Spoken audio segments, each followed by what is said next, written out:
여러분 안녕하십니까. 2월 17일 토요일 시사 스페셜 노동일입니다. 네, 새 정부 국무위원 인선을 둘러싸고 전국이 요동치고 있죠. 오늘도 전국 상황 자세하게 짚어보기 위해서 네 분의 전문가와 함께 하십니다. 제 오른쪽으로는 이종근 데일리안 논설실장, 소종섭 전 시사저널 편집국장 나오셨고요. 제 왼쪽으로는 차재원 부산 가톨릭대 교수, 손수호 변호사 네 분 함께 하십니다. 어서 오십시오. 안녕하세요. 네, 반갑습니다. 네, 안경환 법무부 장관 후보자 어제 결국 사퇴하고 말았습니다. 함께 관련 화면 보시고 돌아오셔서 얘기 나누겠습니다.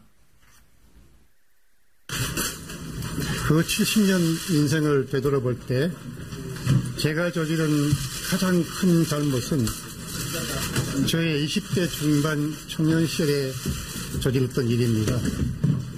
입에 담기조차 부끄러운 그 일은 전적으로 저의 잘못으로 변명의 여지가 없는 행위였습니다. 이 모든 사실은 제 아내도 잘 알고 있습니다.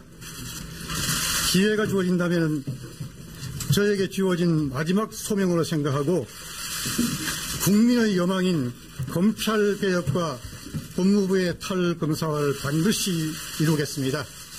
저의 오래전 개인사는 분명히 저의 잘못입니다. 국회에서 열릴 인사청문회에서 제 70평생을 총체적으로 평가해 주시기 바랍니다. 네, 감사합니다. 예, 저 앞에 보신 화면은 이제 기자회견을 통해서 오전에 기자회견이었죠. 그러면서 인사청문회에 가서 해명할 테니까 총체를 평가해달라 이렇게 의혹을 보였었는데 밤중에 9시간 만인가요? 그렇죠. 상황을 바꿔서 그만뒀습니다. 네.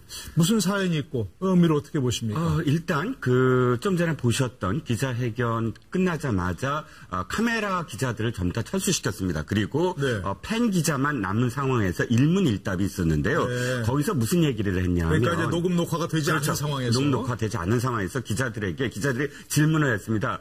과연 그러면 이 정부의 인사 검증에서 네.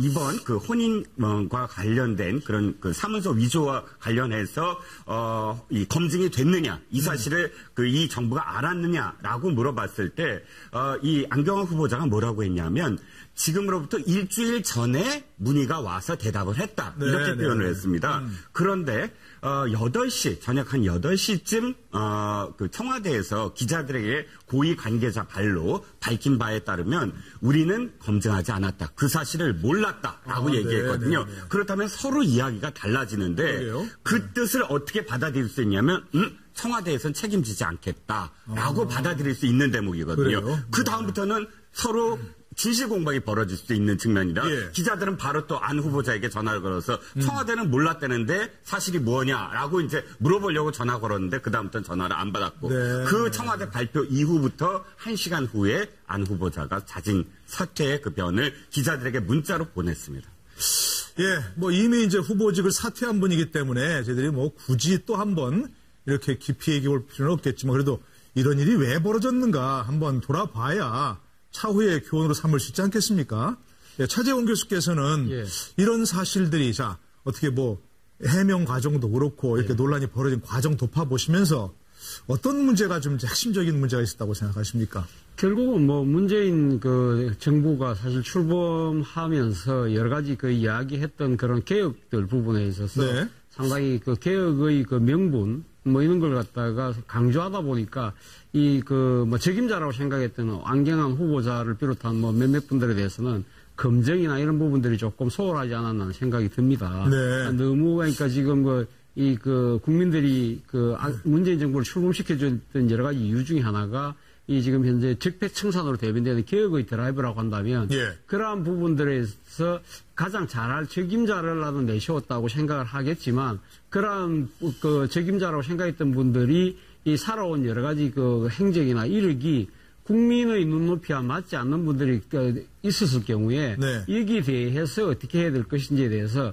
나름대로는 컨틴전시 플랜이라는 네. 그런 비상대책이라는 부분에 대해서 조금 좀 소홀했던 것이 아닌가 하는 생각입니다. 네. 그러니까 문재인 대통령을 비롯해서 아마 이 정권에 지금 몸담고 계신 분들은 우리가 지금 주장하고자 하는 계획이나 이러한 이 명분들이 상당히 국민들하고만 맞는다고 한다면 아마 밀어붙여도 된다고 생각했을지 모르겠습니다만은, 그러나 안경환 후보자가 보여줬던 그런 결정적인 흠집이 있을 경우에는 네. 그 부분에 대해서 미리 좀 수습하는 그러한 부분들이 좀 더 선제적으로 조치를 했다고 한다면 좀 어땠을까 하는 생각이 듭니다. 사실 어제 오전에 이 기자회견을 예고했을 때만 하더라도 안경환 후보자가 자진해서 철회를 하는 모양이다 하는 생각이었거든요. 그러나 어제 기자회견 과정에서 자신의 여러 가지 행위를 소명을 하면서 본인이 물러날 수 없는 이유 중에 하나가 검찰개혁을 이야기하면서 이 법무부의 탈검찰화를 위해서 자신이 할 수밖에 없다는 이야기를 한 거 아닙니까? 예. 그러나 그 부분에 대해서 많은 국민들이 그 명분에는 인정을 하지만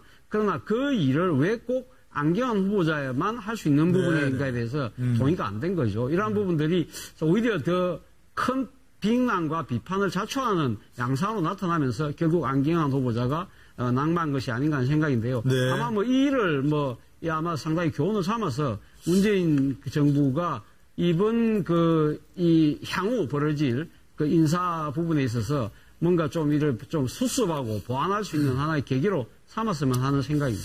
예. 자, 소정수 국장께 이런 걸 여쭤보고 싶은데요. 그동안은 여러 가지 좀 민사 문제의 난맥상이 있었어도 자, 그동안 우리 인수위도 없이 출범해서 어려움이 있었다.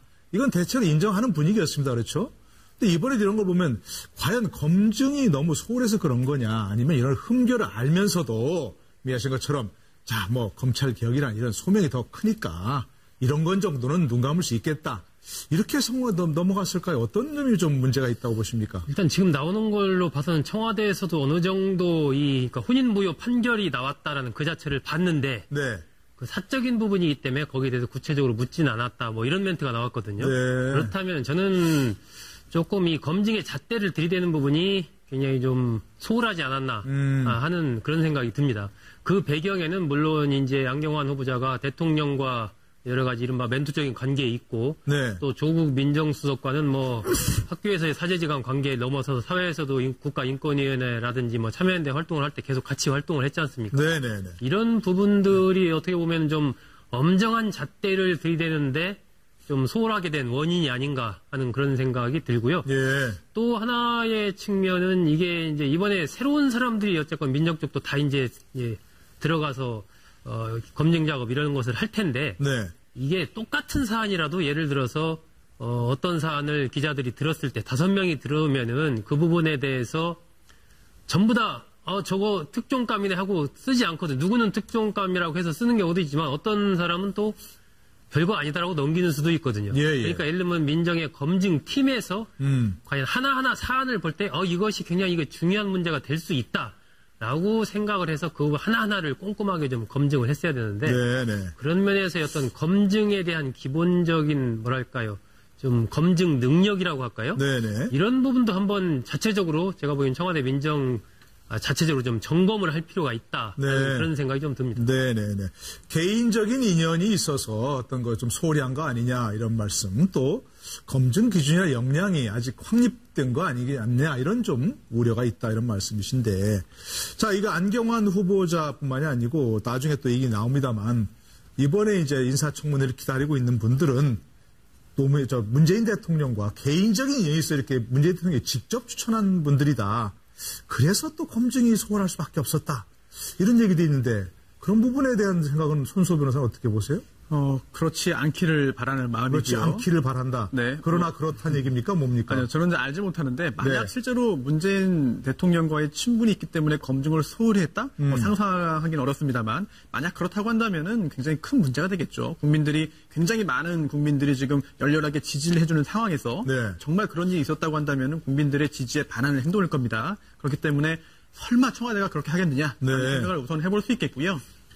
그리고 또 이번에 검증을 제대로 못한 거 아니냐, 제대로 안 한 거 아니냐라고 하는 비난을 받을 수밖에 없습니다. 그렇다면은 앞으로도 이제 새롭게 이제 인선 작업을 해서 또 후보자들을 이제 발표를 할 텐데요.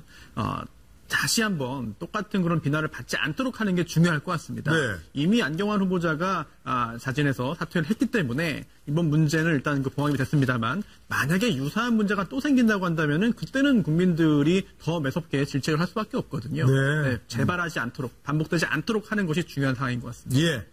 자, 그런데 이제 뭐 안경환 후보자는 일단 사퇴했고요. 그래서 이제 후임자를 또 낙점하는 게 문제가 될 텐데.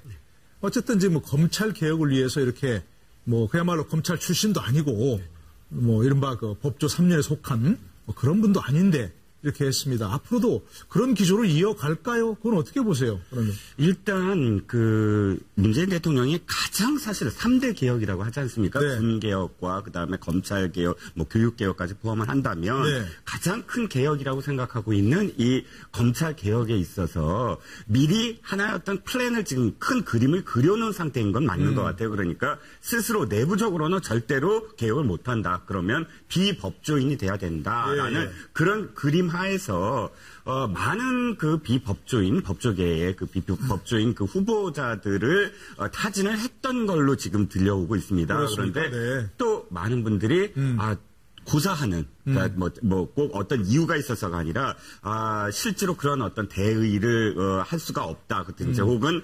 검찰의 어떤 그런 그 인맥이라든지 이것이 있어서 안 된다든지 또 자신 스스로 적합하지 않다든지 여러 가지 이유를 대서 또 몇몇 분들이 계속 그 고사를 하는 와중에 안경환 후보자가 이렇게 낙마를 해서 청와대에서는 내심 좀 곤혹스러운 어떤 그런 이 상황인 걸로 들려와요. 왜냐하면 네. 그 기절을 계속 유지할 건가. 기절을 유지하려고 하나 보니까 기존의 그런 이 인적 풀에 있어서 굉장히 굉장히 또 적어지는 어떤 상황이라 지금은 사실은 고민 중으로 알고 있습니다. 계속 가져가려니 사람은 없고 그렇게 또 바꾸자니 스스로 내부적인 또 검찰에서 찾느냐 그건 또 아닌 것 같고 해서 현재는 아직 결론은 안 내린 걸로 알고 있습니다. 검찰 개혁은 차질 없이 진행될 것이다. 그랬는데 아마도 이 타진해 본 분 가운데 검찰이 무서운 분들이 많은 모양인데요.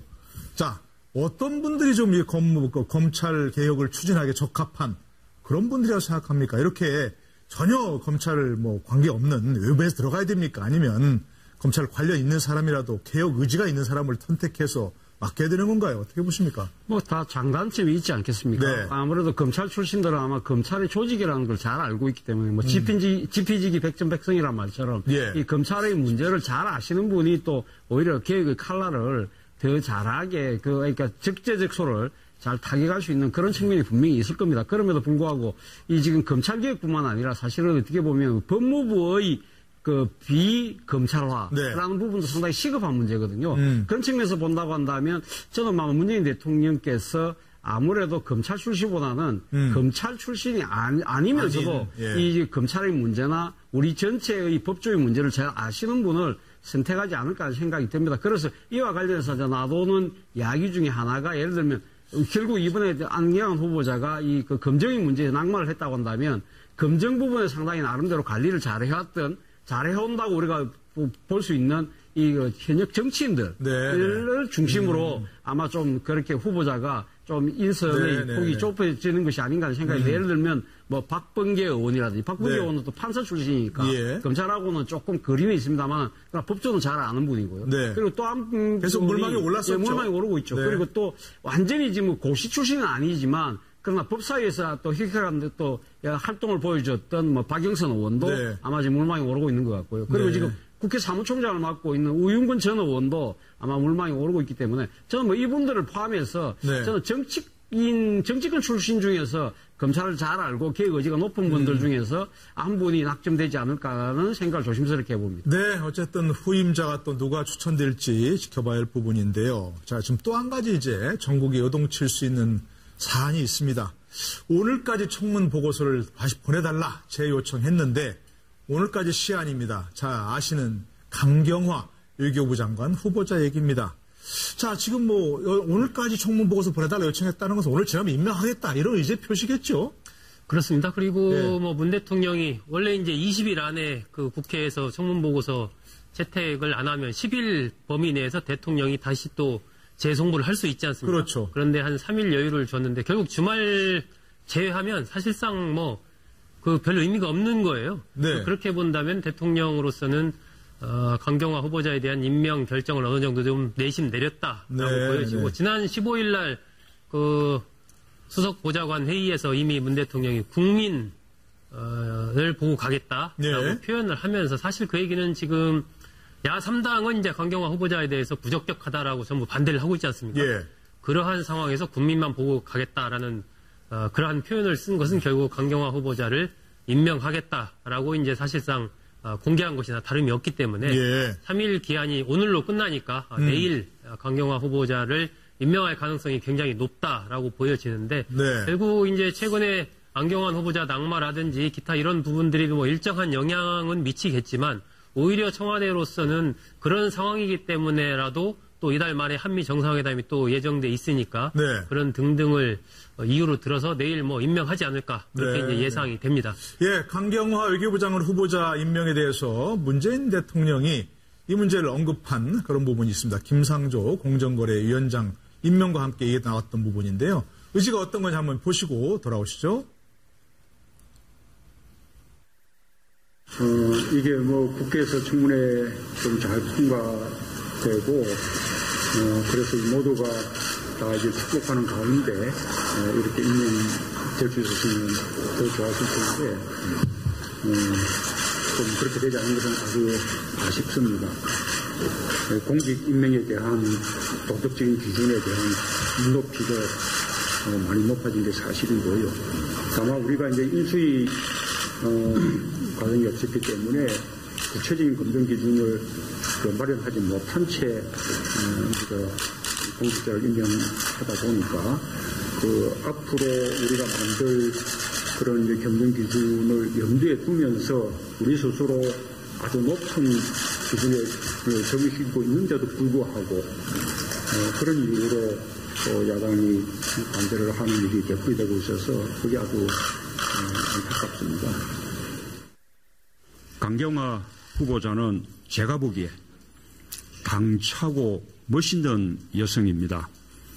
유엔과 국제사회에서 외교관으로서 능력을 인정받고 칭송받는 인물입니다. 반기문 전 유엔 사무총장과 역대 외교부 장관들을 비롯한 많은 국내외 외교 전문가들이 그가 이 시기 대한민국의 외교부 장관으로 적임자라고 지지하고 있습니다. 국민들도 자, 손수호 변호사, 네. 문 대통령이 저렇게 얘기했으니까 이제 내일 임명하는 건 확실할 것 같은데 네. 내일 일요일 아니에요. 네. 근데 이렇게 공무원 임명해도 괜찮아요? 일요일날? 특별히 일요일에 쉬고 주중에 일하고 하면 좋겠습니다만 네. 지금 상황인지라 네. 주말도 없이 휴일도 없이 일을 하는 것 같습니다. 네, 그리고 또 네. 예상대로 내일 임명을 하는 것에 대해서 지금 법적인 문제는 없는 것으로 보이고요. 예, 예. 그리고 또 일각에서는 이게 강행이냐, 강행이라는 표현도 쓰기에 적합하지 않다는 의견도 제시하고 있습니다. 왜냐하면 네, 왜요? 강행이라고 하는 것이 법적으로 어떤 여러 가지 걸림돌이 있거나 기타 이런 상황에도 불구하고 그것을 이제 밀고 나가는 게 강행이지, 절차에 따르면 인사청문회 법에 따르면 얼마든지 할 수 있는 여건이 되는데 임명하는 게 왜 인사권의 정당한 행사이지 강행으로 표현하느냐라고 할 정도로 지금 문재인 대통령의 어떤 이번 강경화 후보자 지명과 또 임명에 대한 그 수순에 대해서 지지하는 그런 분들이 많기 때문에 그런 여론에 힘입어서 이렇게 강행이라고도 일컬어질 수 있는 이런 쪽으로 진행하려고 하는 것이 아닌가 생각됩니다. 네. 그런데 이제 야당이 이렇게 극렬 반대하는데 혹시 내일 이제 그야말로 강행이든 그냥 순리적인 수순이든가 임명한다면 야당 반응은 어떻게 될까요? 특별하게 야당이 무슨 할 수 있는 방법이 있을까요? 방법은 없습니다. 없습니까? 예, 일단 법적으로는 당연히 법적으로는 그렇고 정치적으로야 일단 법적인 부분과 상관없이 강력한 반대를 할 텐데요. 네. 정치 전문가분들 많이 나와 계십니다만 과연 자유한국당 등이 진짜 그 의사 일정을 전면 보이콧하고 정말 말 그대로 장애투쟁에 나설 것인가, 네. 나선다고 한다면 그게 명분이 있을 것인가, 그리고 또 그동안 강경화 후보자 등에 대해서 굉장히 날카로운 그런 비판도 하고 여러 가지 견제를 했는데 그래도 정당 지지율이 오히려 내려가면 내려갔지 올라가지 않고 있는 게 여러 가지 큰 고민거리일 것 같거든요. 네. 어떠한 결정을 야권이 할지 제가 볼 때 너무 강력하게 반발했다가는 오히려 더 역풍을 맞지 않을까 좀 우려가 됩니다. 자, 알겠습니다. 그런데 이제 문제가 또 아직 다 풀리지 않았습니다. 그렇죠? 그렇죠. 지금 청문회를 기다리고 있는 김상곤 교육부 장관 겸 부총리 후보자, 또 조대엽 노동부 장관 후보자, 이분들도 지금 여러 가지 의혹이 나오고 있는데 이분들의 또 그 차질 없이 계속 될까요? 어떻게 보십니까? 그 부분, 이 전망은? 예, 박지원 국민의당 전 대표가 아까 그 SNS에 올린 글을 보면 이제 우리는 그물을 치고 기다리자, 대어들이 기다리고 있다. 뭐 이런 뉘앙스로 지금 표현된 그 대어라는 표현에 지금 사실은 송영무 국방부 장관 후보자, 조대엽 노동부 장관 후보자, 김상곤 교육부총리 후보자, 이 세 분이 함께하는 그 슈퍼 청문회가, 그 슈퍼 수요일이라고 뭐 이렇게 표현되는 청문회가 열립니다. 네. 아마도 자유한국당 등 야당이 내일 이제 강경화 후보자 만약 임명이 된다면 논평을 세게 내겠지만, 그러나 이 세 후보자의 초점을 좀 맞출 것 같아요. 네. 세 후보자 모두 사실은 좀 만만치 않은 지금 의혹들이 제기되고 있는 관계로 아마도 이분들 중에 저는 또 낙마하는 분이 또 있을 수 있지 않을까. 각각 직무와 관련해서 지금 사실은 비위 사실들이 좀 있거든요. 그러니까 다른 것보다 의혹이죠. 의혹이죠. 사실 비위 사실이라면 비위 의혹이죠. 예를 들어서 김상곤 교육부 총리가 이 논문 표절과 관련된 문제, 조대엽 조대엽 노동부 장관 후보자가 음주운전했다는 음주운전만이 아니라 이제 그 겸직 금지에 위반되는 모 회사의 사회이사를 겸임하면서 그 회사와 관련된 어떤 그런 결정들을 했다라는 점, 뭐 노동 문제와 관련해서 거기다 또 뭐 임금 체불이 있었다는 그렇죠. 그런 이게 임금 체불과 관련했는데도 사실 자기가 사회이사와 관련이 없다라는 식으로 지금 이야기를 하고 있다는 점.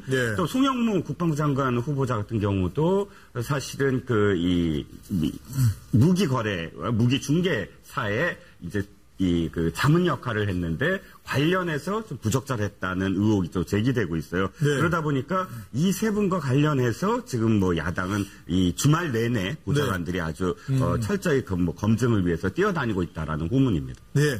자, 그런데 이 세 분에 대해서 뭐 여러 가지 나오고 있지만 문재인 대통령은 아까 잠깐 나왔습니다. 지지율이 뭐 워낙 고공행진입니다. 그렇죠? 이렇게 80% 넘는 경우가 참 드물다고 얘기하고 있고, 자, 그런데 그걸 믿고 여론의 어떤 지지를 믿고 이분들 임명을 강행하면서 강경화 장관 후보자, 외교장관 후보도 마찬가지 이렇게 갈 수 있을까요? 어떻게 보십니까? 그 부분은 여론조사 지지율이 이렇게 높으니까 임명만 보고 하겠다 이렇게 얘기하고 있는데, 여론의 지지율이 높기 때문에 문재인 대통령 입장에서는 본인이 지금 그 낙점을 한 그 장관 후보자들에서 결격 사유가 그렇게 그 국민들이 생각했을 때 그것이 뭐 결정적인 하자라고 생각하지 않는다고 한다면 야당의 반대도 계속 갈 가능성이 좀 높다고 봅니다. 그래서 이러면 내일 지금 강경화 후보자에 대한 외교장관 후보자에 대한 임명을 강행할 그대로 할 가능성이 높다고 지금 보고 있는 거 아닙니까? 사실 뭐 강경화 후보자 같은 경우 지난번 이 청문회 과정에서 이 여러 가지 의혹들이 제기되긴 했습니다만은 과연 외교장관을 지금 수행하지 못할 정도의 결적 사유가 있었느냐 부분에 대해서 국민들의 의견이 엇갈린다는 거죠. 오히려 더 적합하다는 의견이 상당히 많이 나오기 있기 때문에 문재인 대통령 입장에서는 아무래도 그걸 믿고 갈 수밖에 없습니다만, 그러나 지금 뭐 앞서 방금 말씀하신 뭐 조대엽 노동부 장관 후보자라든지 김상곤 뭐 사회부 총리, 교육부 장관 후보자라든지 또 뭐 송영무 국방장관 후보자 같은 경우는 결국은 청문회 과정에서 이분들이 지금 그 받고 있는 여러 가지 의혹들을 과연 국민의 눈높이에 맞게 얼마만큼 해명하고 그러한 것이 국민을 설득할 수 있느냐가 그 관건이 저는 될 거라고 봅니다. 무조건 이 지금 지지율이 높다고 해서 그분들이 아주 그 심각한 하자가 국민들이 다 인식하고 있는 상황에서 밀어붙일 수는 없다는 거죠. 바로 그러한 것이 어제 안경환 법무장관 후보자가 스스로 자진 철회를 한 것도 결국 뭐 청와대의 뜻도 상당히 아마 저는 읽었기 때문에 그런 것이 아닌가 생각이 들기 때문에 저는 뭐 문재인 대통령과 뭐 청와대도 아무리 그 고공행진을 하고 지지율이 높다고 하더라도 이 청문회 과정에서 제대로 소명되지 못하고 국민들이 생각했을 때 고개를 가로젓는 그런 후보자일 경우에는 아마 계속적으로 강행하기는 힘들지 않을까 생각이 듭니다. 어쨌든 뭐 청문회를 보고 국민들이 느끼는 그런 국민 여론이 중요하겠다 이런 말씀이시고요. 오늘 또 그 부분 지켜보도록 하죠. 자, 조금 이제 그 화제를 조금 가벼운 걸로 돌려볼까요? 대한적십자사 총재 김성주 총재 여러분 기억나십니까? 여성 총재가 됐었는데요. 임기를 3개월 정도 남겼는데 사의를 표명했다 얘기입니다. 관련된 내용 한번 좀 보시고 돌아와서 얘기 나누도록 하죠. 저를 이 자리에 불러주신 우리 박근혜니까 그것도 이 나라에 감사드립니다. 사실 저는 정말 정치파도 모르고요. 제가 사실 선대위라고 저 선대위가 뭔데요? 하고 질문한 사람이 그래서 무식한 깡무식들입니다. 전 너무 훌륭하고 또 개인적 여성으로서 너무 연민이 가고요. 그래서 저는 요새 언니라고 부르기 시작해요. 왜냐하면 너무 훌륭하기 때문에. 저는 좀 아버지로 먹을 생각을 하고 들어갔고 또 저는 분당위에 반드시 제 사업으로 복귀할 거기 때문에 저는 기대하는 게 없기 때문에 더 제가 정직할 수 있고 더 스트레이트포워드, 더 저희가 직선적일 수 있고 하나밖에 안 남았기 때문에. 네, 이번 적십자사 회장 그만두신 김성주 회장은 그때 임명 과정에서 상당히 좀 화제를 뿌렸어요. 그렇죠? 기업인이었고 여성이었고 또 대선 과정에서 박근혜 대통령을 강력하게 지지했던 뭐 그런 분이어서 정권 교체가 영향을 미친 걸까요? 어떻게 보십니까? 뭐 그런 측면이 있다라고 봐야 되겠죠. 네. 그 당시에 뭐 최연소 총재이기도 했는데 2012년 그 대선 때 그 선대위원장을 공동으로 지냈었죠 그때. 네. 네, 그러면서 박 전 대통령과 굉장히 가까운 관계로 그렇게 알려져 있었고 뭐 사석에서는 뭐 공사석에도 이른바 그레이스 박 언니다 뭐 이렇게 칭할 정도로 여러 가지 친분이 있었던 것으로 알려져 있기 때문에 네. 뭐 적십자 회비를 그때 5년인가 뭐 하나도 내지를 않았는데도 당시 적십자 총재 지금은 이제 회장을 하고 명칭이 그렇죠. 바뀌었습니다. 예전에 총재라고 했다는 그 당시에는 거죠. 총재라고 했었는데 총재 임명이 되면서 정치적인 이른바 낙하산 아니냐 그 당시에도 논란이 많이 있었죠.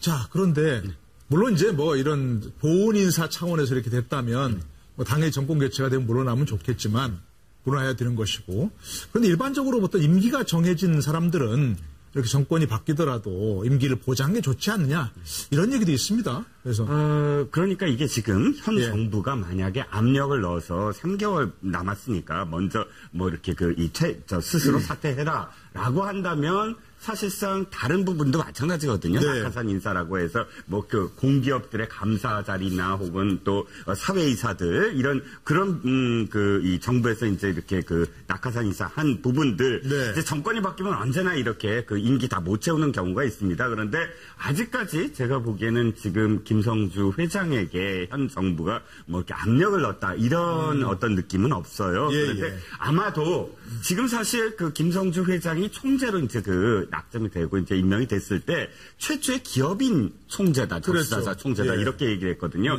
지금까지 그 전까지는 적십자사 총재다 그러면 거의 총리급이었어요. 네, 기억하실지 모르지만 강영훈 전 총리 또 김상엽 전 총리 뭐 서영훈 예우 차원에서 그랬죠. 한한상 전 총리 또 그렇게 하는 이유 중에 하나가 또 남북 대화도 가능했거든요. 남북 적십자사 교류가 사실 남북 회담에 얼어붙었던 어떤 남북 이 기류를 또 바꿔놓을 수도 있으니까요. 그런데 기업인 출신이다 보니까 사실 김성주 회장 같은 경우는 자신의 기업에 대한 어떤 또 이미지가 또 있지 않겠습니까? 지금 박근혜 대통령의 어쨌든 박 전 대통령의 지금 재판이 계속 이어지고 있는데 더불어 사실 적십자사 총재가 된 이후에 MCM이라든지 김성주 회장이 갖고 온 어떤 그런 패션 유통 이 기업이 사실 주가도 많이 떨어지고 침체됐던 것도 맞아요. 그러다 보니까 제가 보기엔 김 회장 스스로 3개월이 남았지만 내가 또 기업인 출신이다 보니까 자신의 어떤 기업에 대한 것도 생각을 할 수밖에 없지 않을까. 그래서 스스로 결단을 내리지 않았을까 싶습니다. 그리고 또 하나가 지금 국장님 말씀하신 대로 실장님 말씀하신 대로 거기에 좀 하나만 추가하면 석 달 전이네요. 3월에 이제 김성주 회장이 운영하는 성주그룹이 공정위에 고발을 당합니다. 아, 그래요? 왜요?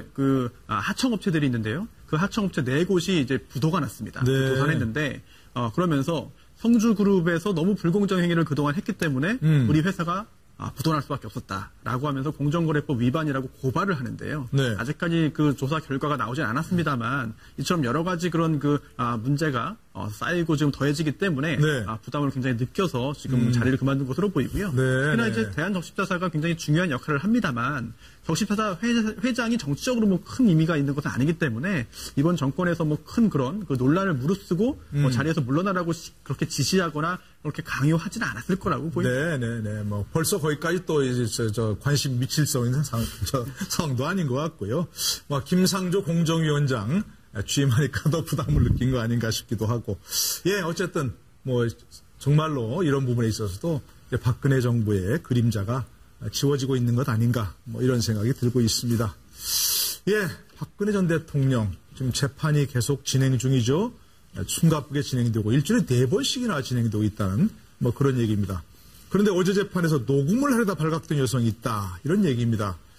법정에서는 좀 먼저 손소 변호사한테 여쭤봐야 되겠네요.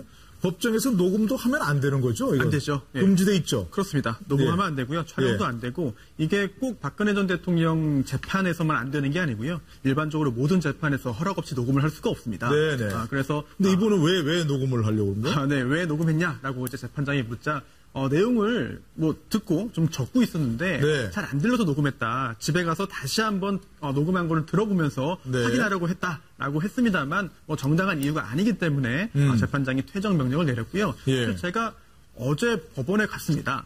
제가 일반 방청 계획으로 이제 가서 응모해가지고 당첨이 돼가지고. 방청하셨다 그랬죠. 네, 맞아요. 어제 재판을 갔는데 예. 제가 있을 때 있었던 일은 아닌 것 같습니다. 제가 어제 재판 오전에 보고 중간에 나왔는데요. 네. 저건 오후에 있었던 일이 아닐까 생각이 되네요. 네. 제가 있을 때 보신 소감을 좀 얘기해 주시죠. 어떤 뭐 좀 느낌과 이런 걸. 일단 재판이 증인이 누구냐에 따라 가지고 굉장히 분위기가 다를 것 같은데요. 네네. 어제 제가 방청할 때의 증인은 이제 SK의 뭐 부회장이 나왔습니다. 그런데 내용도 좀 어려운 내용이었고, 네. 그래가지고 방청객도 잘 이해는 못하는 내용이었어요. 그러다 혹시 보니까 졸고 있는 분이 많았던가요? 빈자리가 좀 있었고요. 네.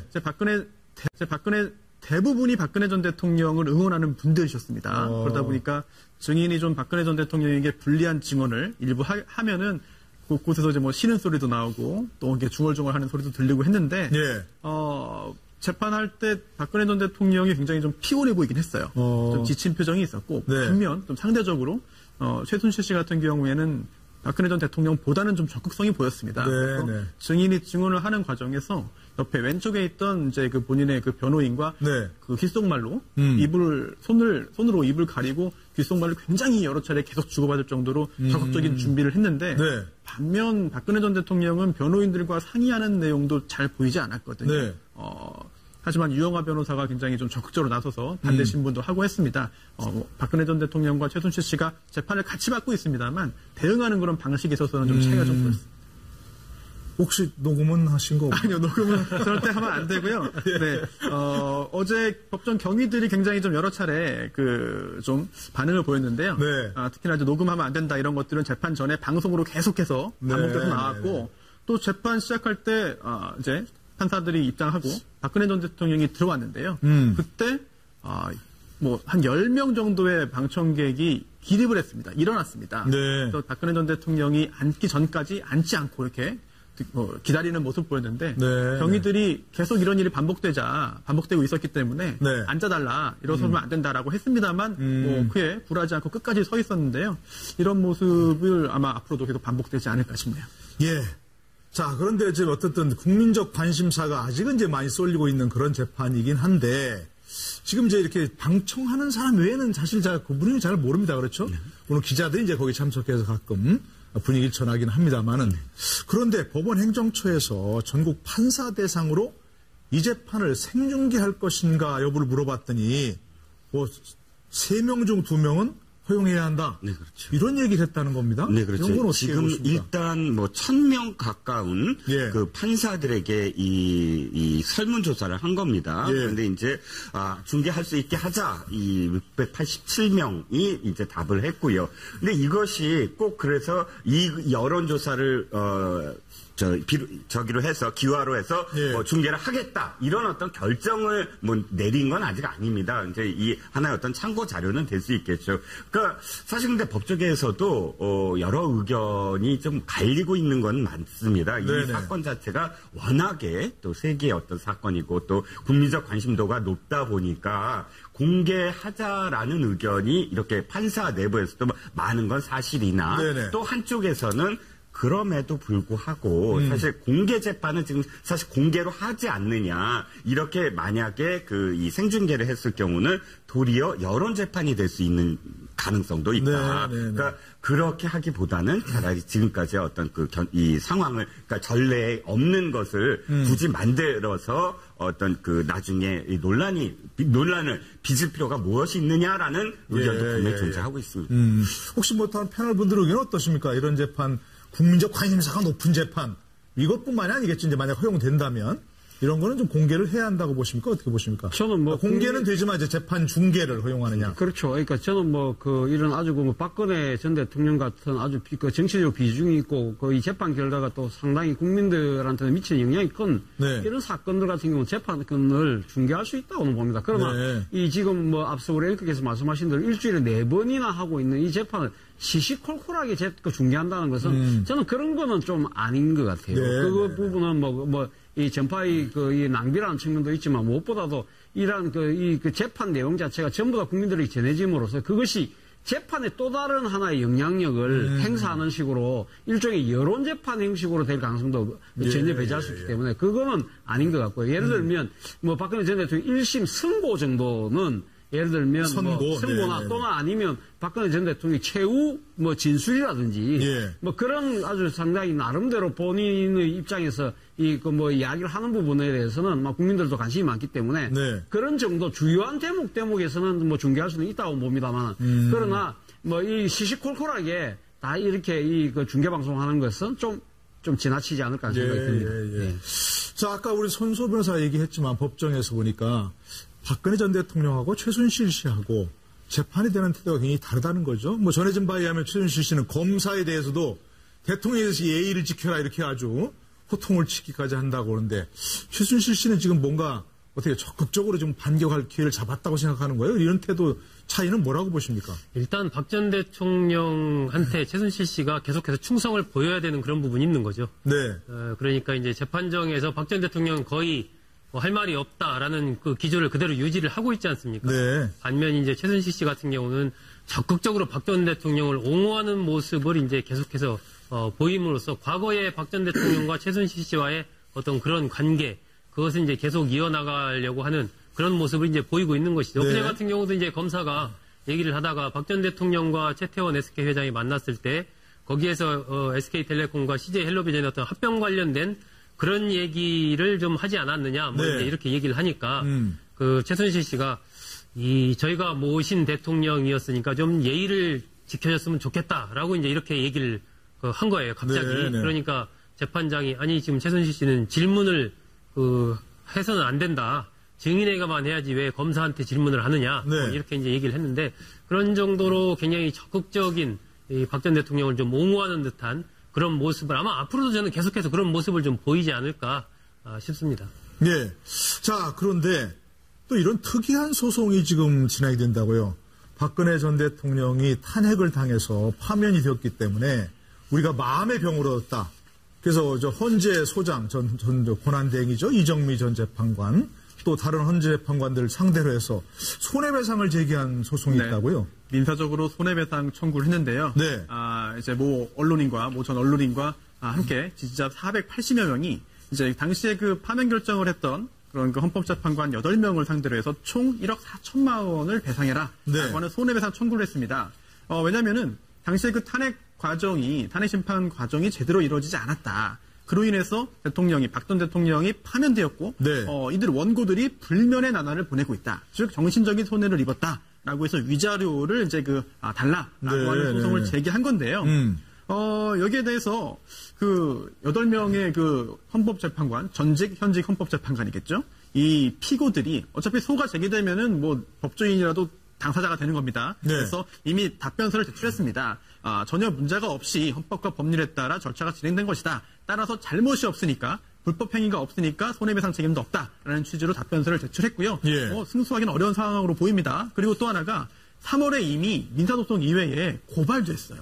그래서 이들 8명의 전직 현직 헌법재판관들에 대해서 직권 남용 등의 혐의로 고발을 했거든요. 그런데 이렇게 고발했지만 사실 이게 법적으로 문제가 돼서 형사처벌 받을 가능성도 사실상 없어 보입니다. 그렇다면 민사적, 형사적으로 문제는 제기했지만 문제 제기 자체가 목적이 아닐까 이렇게 생각합니다. 물론 이제 소송에서 이길 가능성은 별로 없다 이렇게 손소 변호사 얘기하셨고 별도로 생각이 되지만 그래도 이렇게 아직도 박근혜 전 대통령을 향해서 뭔가 이렇게 열렬한 지지자들이 있다고 하는 것은 그 원동력이 뭐라고 생각하십니까? 그래서 자, 광화문에서 계속 태극기 집회로 뭐 수십만의 어떤 이 인파가 모이지 않았습니까? 그 이후에 구치소에 이제 수감된 이후에도 사실은 매일같이 몇백 명의 지지자들이 계속 태극기를 흔들고 지지를 했는데 사실 지금은 그런 기사가 나오지 않지 않습니까? 지금 보면 사실은 수십 명도 없어요. 많이 줄어들었고 그만큼 줄어든 만큼 이유가 뭐냐면 그 태극기 집회에 나가 있던 그런 이 지지자들이 지금 완전히 서로 갈려 있어요. 서로 소송도 벌이고 뭐 하면서 지금 이 분열을 거듭하고 있고 지금 말씀하셨던 이렇게 그 재판장에 나가거나 구치소 앞에 있는 분들은 사실 굉장히 규모가 적지만 규모는 줄어들었지만 굉장히 사실 열렬하다. 그러니까 이 어떤 이념, 이데올로기로서 내가 보수니까 지지한다 이런 것보다는 박근혜 대통령 개인에 대한 어떤 의미에서는 팬심이랄까요? 그냥 거의 이 믿음이라는 것이 신념화될 정도의 어떤 믿음을 보내주고 있기 때문에 소수로 이게 줄어들었지만 그러나 그들의 어떤 그런 그 뭐랄까요? 팬심은 굉장히 크다. 그런 어떤 팬심의 일환이다라고 보여집니다. 예. 자, 우리 소국장께 여쭤보면 이런 분들이 아직도 좀 있긴 있습니다. 그렇죠? 박근혜 대통령 지지하는 분들도 있고 이런 분들이 어떤 그 보수 세력이라고 할까? 이런 분들이 어떤 재편에 보수 재편에 이런 분들의 어떤 그 팬심 이런 열렬한 지지가 좀 영향을 미칠까요? 어떻게 보세요, 이런 분들은? 큰 어떤 영향을 미칠 수가 있겠습니까? 지금 자유한국당 같은 경우도 지금 이제 경선이 진행이 이제 되지만 그 과정에서도 결국 친박 세력들에 대해서 강한 비판을 하는 흐름들이 뭐 다수인 것이고 그를 통해서 이제 거듭나야 된다라는 어떤 공통분모를 지금 갖고 가고 있는 상황이기 때문에 하나 이제 팬클럽적인 측면에서 박 전 대통령을 마음으로 아끼고 존경하고 사랑하는 어떤 그러한 이 하나의 동호인이라고 할까요? 그러한 측면에서의 의미는 있겠지만은 정치적인 측면에서 어떤 이러한 세력이 세력화해서 어떤 것을 도모한다든지 이러기는 이미 뭐 그 국면 자체가 많이 지나지 않았나 싶습니다. 큰 영향은 없을 것으로 봅니다. 차재원 교수께서. 뭐 저도 뭐 큰 영향은 뭐 정치적으로는 큰 영향은 없다고 봅니다만 이분들이 지금 그 헌법재판관들을 이렇게 그 손해배상을 청구하고 하는 부분들은 저는 이분들이 오랫동안 그 갖고 왔던 나름대로 이 정치적 신념 이러한 부분들이 사실 어떻게 보면 박근혜 대통령이 지지하고 그리고 박근혜 대통령이 가반수의 득표로 당선되고 하는 그런 측면에서 나의 신념이 옳았어라는 아마 생각을 분명히 했을 거예요. 과거에 했는데 이러한 부분들이 지금 부정당한 현실을 받아들일 수가 없는 거죠. 그러다 보니까 문제는 자신의 신념에 대한 이러한 그 배신을 그럼 누가 했느냐? 헌법재판관들이 한 겁니까? 그건 아니라는 거죠. 그러니까 자신들이 믿었던 이 박근혜 대통령이 어떻게 보면 이 최순실이라는 비선의 이 어존함으로써 국정을 파행으로 몰고 가서 결국 스스로가 자초한 이 정치적 파민이었다는 거죠. 이러한 부분을 현실을 좀 제대로 보고 싶지 않은 마음이 더 강한 것이 아닌가. 그렇다고 한다면 현실을 부정하려고 하는 거죠. 그렇기 때문에 자신을 합리화하기 위해서 헌법재판관들에 대해서 이렇게 법적 시비를 이렇게 걸므로써 자신을 정당화하려는 노력인 것 같은데요. 이러한 모습들이 아마 건전한 보수 세력들 입장에서 보면 상당히 좀 자가당착적이고 지금 시대착오적인 모습으로 비치지 않겠습니까? 그렇기 때문에 저는 뭐 이러한 새로 보수를 재건하려고 하는 정치 세력들 입장에서 보면 이분들이 오히려 정치적 부담이 되지 않을까라는 생각이 듭니다. 알겠습니다. 자, 재판 얘기를 하면 또 이분 빼놓을 수가 없죠. 우병우 전 민정수석 이제 재판에 넘겨져서 어제 처음으로 재판을 받았다고 합니다. 관련 화면 한번 보시고 돌아오시 얘기 나누시죠. 국정농단 모른다는 입장 아직 유효하십니까? 법정에서 충분히 제 입장을 밝히겠습니다. 박근혜 전 대통령 재판 보면서 좀 어떻게 신경 느끼시는지. 안타깝죠. 현 정부 검찰 인사에 대해 어떻게 생각하십니까? 오늘 제가 재판받으러 왔기 때문에 그런 말씀을 드릴 자리는 아닌 것 같습니다. 국민들께 한 말씀 해주시죠. 오늘 재판받으러 왔기 때문에 정치를 재판받겠다 그런 말씀을 드리겠습니다.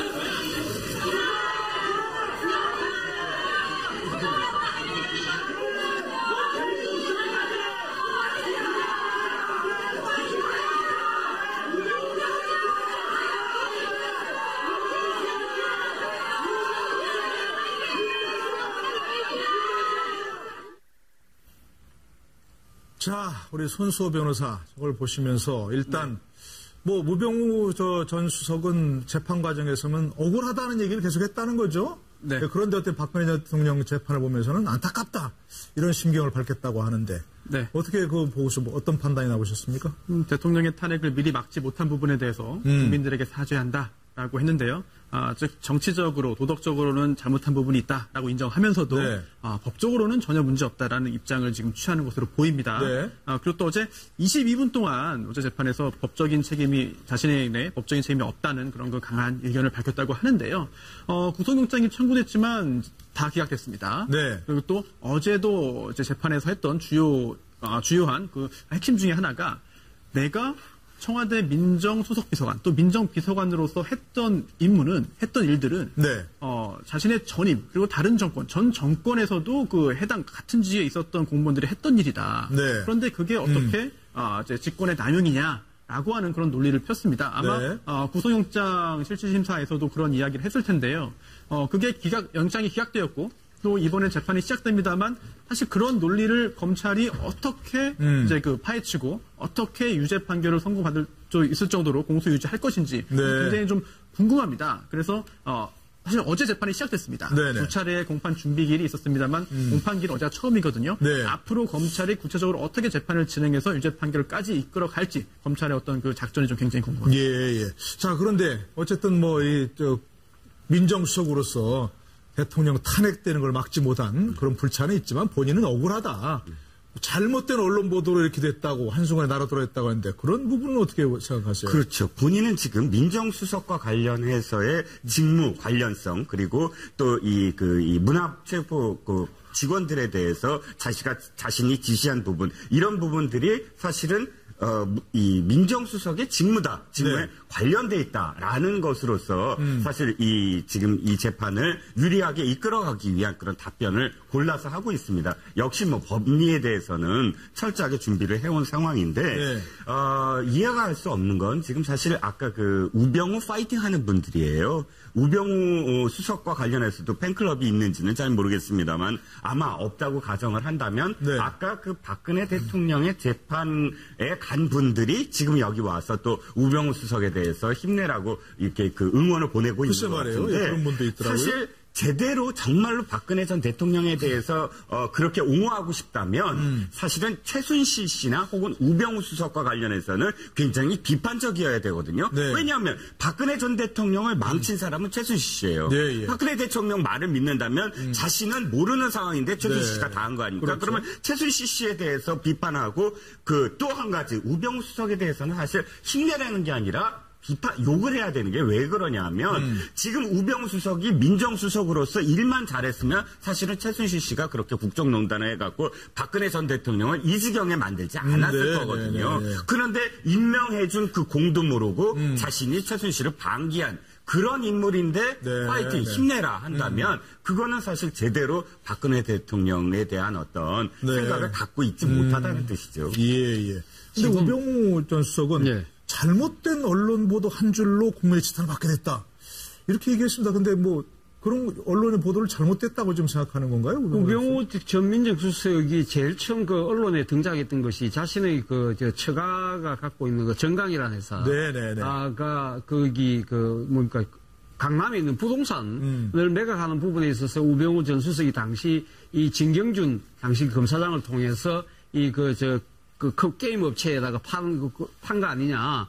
그 부분에 대해서 맨 처음 시작된 거 아닙니까? 그렇기 때문에 자신은 그 부분에 대해서 전혀 기소도 당하지 않고 했는데 그때 미온털이 박히는 바람에 결국 여기까지 온 거 아니냐. 그때 자신이 그때 당시 민정수석으로 있을 때 그 문제가 불거졌을 때 청와대 기자실에 직접 찾아와서 네. 자신이 이야기하면서 나는 검찰이 부르면 간다. 가지만 나는 아니오라고 이야기할 수밖에 없다. 강하게 부인을 했지 않습니까? 그때부터 소위 말해서 미운털이 바뀌었다. 그런 부분들에 대해서 자신이 강하게 반발함으로써 언론으로부터 이렇게 지금 자신이 정치적으로 찍히는 바람에 네. 이런 그러니까 최순실 씨 국정농단 게이트에도 자신의 책임은 사실은 없지만 물론 민정수석으로 그 사건을 못 막은 부분에서 도덕적 책임은 질 수는 있지만 네. 법률적으로 자신은 큰 하자도 없는데 네. 나를 이렇게 엮은 것을 보면 그때의 잘못한 부분들을 언론들이 일방적으로 몰아간 것이 아니냐. 쉽게 말해서 여론재판의 자신은 정치 희생양이라는 것을 아마 주장하고 싶었던 거 아닌가 하는 생각이 듭니다. 아까 저기 나온 거 보면 역시 저런 얘기하고 있습니다. 그래서 나는 억울하다. 잘못한 점은 있지만 도덕적, 정치적으로 억울하고 사건이 아니라 사람 중심으로 수사했다. 즉 나를 표적으로 삼았다. 이런 얘기 아니겠습니까? 그런 부분에 대해서 어떻게 판단하십니까? 그렇습니다. 표적 수사다. 일종의 정치적인 기획 수사를 하고 있는 것 아니냐 이렇게 이제 항변을 하고 있는 것인데 저는 현재까지의 수사 상황에서 봤을 때 우병우 전 수석을 어떤 이 법적으로 굉장히 이른바 이 관련성을 엮어넣기는 쉽지 않은 부분이 분명히 있다라고 봅니다. 현재까지. 그런데 지난번에 이제 국정농단 사건에 대한 재수사 부분이라든지 그리고 현재 검찰의 흐름 속에서 보면은 안태근 전 검찰국장 등을 포함해서 이른바 검찰 내에 우전수석과 가까웠고 여러 가지 이른바 우병우 사단이라고 불렸던 인사들이 검찰을 많이 떠나고 있는 흐름이거든요. 네. 이러한 속에서 어떤 과거의 국정농단과 관련된 어떤 재수사 흐름이 생겨날 수가 있고 그런 부분에서 이제 어떤 새로운 우전수석과 관련된 새로운 혐의 이런 것들이 나온다면 우전수석의 어떤 현재 저런 항변도 그때 가서는 또 다른 국면을 맞을 수가 있는 것이거든요. 아마 그 부분은 조금 더 향후에 이제 검찰의 움직임을 좀 지켜봐야 될 것 같습니다. 예, 저희가 뭐 박근혜 전 대통령 재판, 최수진 씨 재판, 또 우병우 전 수석 재판 같은 경우도 새로운 소식이 들어온 대로 전해드리도록 하겠습니다만 내일 상황 좀 얘기를 다시 한번 좀 해보도록 하죠. 내일 문재인 대통령이 강경화 외교부 장관 후보자를 외교부 장관으로 임명할 가능성이 높다. 다 그렇게 예측을 하고 있습니다. 근데 문제는 그 다음에 전국 상황입니다. 그런데 그 중에 좀 관심이 가는 대목 중에 하나가 국민의당의 움직임입니다. 지금 누구나 얘기했습니까? 국민의당이 캐스팅 보트를 갖고 있다고. 그렇죠. 국민의당이 뭔가 마음을 돌리면 다들 통과될 수도 있는데 국민의당에서 지금 그래도 영향력이 있다고 볼 수 있는 박지원 전 대표가 문재인 대통령 잘하고 있는데 국민의당은 잘못하고 있다. 국민의당이 잘못한다고 하면 안 된다. 이렇게 얘기하고 있습니다. 높은 호남에서의 그 문재인 대통령 지지로 의식한 겁니까? 왜 그런 얘기를 하고 온 거죠? 자, 일단 제가 기억하기에는 사실 헌정사상 처음 아닐까 싶어요. 총리와 부총리가 모두 다 호남인 경우. 자, 아직은 김상곤 후보자가 후보자 신분이긴 하지만 그래도 일단 내정을 한 상황에서 국무총리는 이낙연 국무총리는 이미 이제 임명이 됐죠. 그럼 이낙연 총리와 만약에 김상곤 후보자가 임명이 됐을 경우는 사실 총리와 부총리와 모두 다 호남, 전라나 같은 고등학교를 나온 상황이 됩니다. 그렇습니까? 그것만 상징화되는 것이 아니라 사실은 예를 들어서 국토건설부 장관의 김현미 지금 의원이잖아요. 벌써 예결위원장 시절부터 전북 출신입니다. 예결위원장 시절부터 국토건설부 장관까지 끌어올리고 그러다 보니까 또 저 후보자로서 새만금과 관련해서 또 뭐 공약처럼 지금 이야기하고 있어요. 자, 그러면 사실은 뭐 인사와 관련해서도 굉장히 지금 현 내각과 또 청와대 내에 호남 출신이 굉장히 많아졌고 또 실질적으로 이 지금 호남에 대한 어떤 선물을 정치적인 의미입니다. 선물로 얘기한다면 굉장히 많은 부분에서 지금 공약하고 또 하고 있는 부분들이 있거든요. 그렇기 때문에 지금 지지율로 봤을 때 지역적으로도 90% 가까운 그런 지지율. 99% 지지율이라면서요, 호남에서. 90% 넘고 있죠. 그러니 당내에서 특히나 이제 뭐 정동영 의원도 사실은 내가 강경화 후보를 지지하고 있다라고 이야기를 하는 어떤 대목이 있고. 그러니까 그런 지지와 관련해서 사실은 국민의당도 우리가 당의 존재를 위해서 계속 반대를 해야 돼 하기에는 또 지선이 얼마 안 남았습니다. 내년이라고 하지만 지방선거가. 그러다 보니까 사실 딜레마죠. 굉장히 고민을 할 겁니다. 당 지도부 입장에서는 어쨌든 강경하되 그 안에 기류는 사실 이거 너무 강경해서는 사실 내 지역구 국민들한테 뭐라고 얘기하지 하는 고민을 가진 의원들도 꽤 많다. 이게 딜레마라고 할 수가 있겠죠. 자, 그런데 아까 잠깐 우리 화면 나왔습니다만 그 박지원 전 대표가 이렇게 얘기했다는 겁니다. 솔직히 문재인 대통령 5.18 기념사 보고 눈물을 흘렸다. 그런데 그 다음 대목입니다. 만약 안철수가 대통령이 됐으면 저렇게 말했을까? 그런 생각을 했다? 이건 옛날에 박지원 전 대표가 문모닝 했다고 입만 열면 문재인 대통령 비판했다고 그러는데 저렇게 너무 마음이 변한 거 사실 박지원 전 대표 같은 경우는 김대중 대통령의 비서실장 출신이지 않습니까? 그러면서 김대중 대통령을 모시고 남북 정상회담을 다녀오신 분입니다. 그리고 6.15 남북 공동선언을 하는데 이 남북 정상회, 근데 역사적인 남북 정상회담은 사실 어떻게 보면 북한의 그 비선과 접촉을 해서 네. 이 사실 그 남북 정상회담을 만들었던 분이거든요. 당사자 않습니까? 네. 그런 측면에서 본다고 한다면 지난 대선 과정에서 뭐 국민의당이 하나의 뭐 선거 전략상 뭐 그런 식으로 선택을 한 측면이 분명히 있습니다만 네. 이 문재인 당시 후보하고 차별화를 위해서 이야기를 하다 보니까 사실 남북 문제에 대해서는 상당히 조금 후퇴한 측면이 분명히 있었거든요. 예. 그리고 특히 이 안철수 후보가 당시 사드 문제에 대해서도 상당히 이 또 찬성 입장으로 더 급선회하지 않았습니까? 네. 이런 부분들이 아마 본인은 직접 말은 못하겠지만 이 그 2000년 남북 6.15 공동선언을 이 상세히 이끌어냈던 당사자 입장에서 보면 네. 그 부분 자체가 상당히 조금 그렇게 마음에 들지는 않았던 것 같아요. 그런 찰나에 그런 차에 지금 문재인 대통령이 이번 6.15 남북 공동선언 기념식에 원래 이낙연 총리가 오기로 돼 있던 걸 갖다가 본인이 네. 직접 와서 무엇보다도 이 김대중 전 대통령이 만들어놨던 남북 하위 협력의 기조를 다시 이어가겠다는 입장을 공개적으로 천명하지 않았습니까? 네네네. 이러한 부분들에 대해서는 박지원 전 대표가 박수를 칠 수밖에 없는 그런 상황이다. 그리고 당시 앞서도 제가 말씀드렸지만 대선 후보 안철수 후보가 보여줬던 남북 문제에 대한 그러한 그 자세였다고 한다면 과연 집권을 했을 때 이렇게까지 갈 수 있었겠느냐는 그러한 부분들을 아마 강조를 하는 측면이 있는 것 같은데요. 네. 그럼에도 불구하고 저는 뭐 박지원 전 대표가 무조건 지금 현 정부에 대해서 지금 뭐 찬성을 하고 있는 것 같지는 않습니다. 앞서 우리 이종구 실장께서 아까 잠시 인용을 하셨던데 네. 이번에 뭐 인사가 고공 행진을 하고 있었지만 이번에 그 건물에 걸렸다. 네네. 그러면서 아직도 뭐 지금 이 건물에 지금 또 걸릴 또 대어들이 남아있다고 한다면 아마 박지원 전 대표를 비롯해서 국민의당은 그러니까 잘하는 건 잘한다고 박수를 쳐주고 예. 아닌 건 아니라고 분명히 시시비비를 가리는 그런 아마 야당의 그런 이 나름대로의 원칙은 일단은 지금 고수하고 있는 것 같습니다. 네네네. 아마 자, 서종숙 국장께도 한번 이제 말씀하시고 제가 여쭤볼게요. 호남 지지율이 99% 가능한 건가요? 이렇게 높이 나오는, 그래도 어쨌든 뭐 90%대라고 친다면 예. 호남에서 이렇게 전폭적인 지지를 보내는 이유는 뭐라고 판단하시고? 일단은 지금 저는 뭐 문 대통령의 높은 지지율 자체는 지금 집권 초이지 않습니까? 네. 그리고 워낙 박 전 대통령과 극명한 대비를 이루는 소통과 공감의 행보, 네. 그 영향이 굉장히 크다고 보거든요. 네, 그러니까 네. 구체적인 어떤 예를 들면 김영삼 전 대통령 시절에 하나회 혁파라든지 금융실명제 실시 이런 정책에 대한 그런 게 아니고 현재 문 대통령에 대한 환호와 박수는 이미지, 소통에 대한 부분이 굉장히 크다. 뭐 소탈하고 이런. 예, 그렇습니다. 그런 부분들이 굉장히 크기 때문에 어떤 측면에서 보면 지금 청와대가 그 지지율 자체의 그 내용을 좀 더 냉철하게 좀 볼 필요가 있다라고 생각을 하고요. 호남 같은 경우는 지난 대선 때 이미 국민의당 안철수 후보에 비해서 2배 이상의 지지를 문 대통령한테 보내줬다시피 네. 그 이후의 행보 자체에 대해서 뭐 박수를 보내지 않을 이유가 없는 거죠, 지금 사실. 네.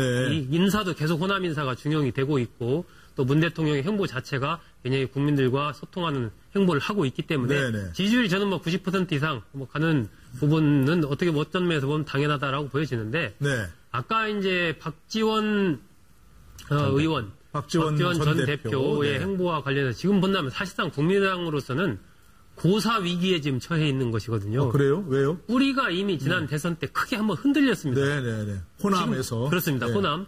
지금 지지율이 90% 이상 가면은 예를 들면 내년 지방선거 그리고 그 다음에 총선을 생각하면 국민의당의 호남에 기반을 둔 의원들로서는 이게 지금 어떤 길이 안 보이는 상황에 지금 와 있는 것이거든요. 네네네. 그렇기 때문에 이 박지원 전 대표 행보는 뭐 일각에서 이제 문모닝에서 문생큐로 바뀌었냐 막 이런 얘기도 하던데 이 사안에 따라서 어떤 적절한 이 줄타기를 하면서 존재감을 계속해서 이 정치적인 무게감, 존재감을 계속해서 갖고 가야 예. 내년에 이제 지방선거 때 문 대통령이 공약을 했습니다. 개헌 관련된 그걸 하겠다라고. 네. 그러니까 빠르면 올 하반기, 늦어도 내년 초부터는 이제 개헌 국면이 본격화될 텐데 네. 그 속에서 어떤 이제 국민의당으로서는 박지원 전 대표를 중심으로 한 호남 의원들로서는 무언가 이제 생존의 길을 모색할 수 있는 그러한 가능성을 갖고 갈 수가 있는 것이죠. 네. 그런 측면에서 저는 지금 국민의당 사실 박지원 전 대표는 뭐 그냥 전 대표일 뿐이지 그냥 평의원 아닙니까? 네. 그런데도 여러 가지 현안에 대해서 적극적으로 의사를 저렇게 이야기하는 것은 본인의 정치적인 존재감과 무게감을 계속 살려가기 위한 그러한 행보가 아닌가 뭐 그렇게 저는 보고 있습니다. 예, 하여튼 뭐 국민의당을 포함해서 야당에서는 내일 문재인 대통령이 강경화 외교부장 후보자 임명을 강행하면 뭐 하여튼 뭔가 좀 보여주겠다 이렇게 강경한 입장을 좀 하고 있습니다.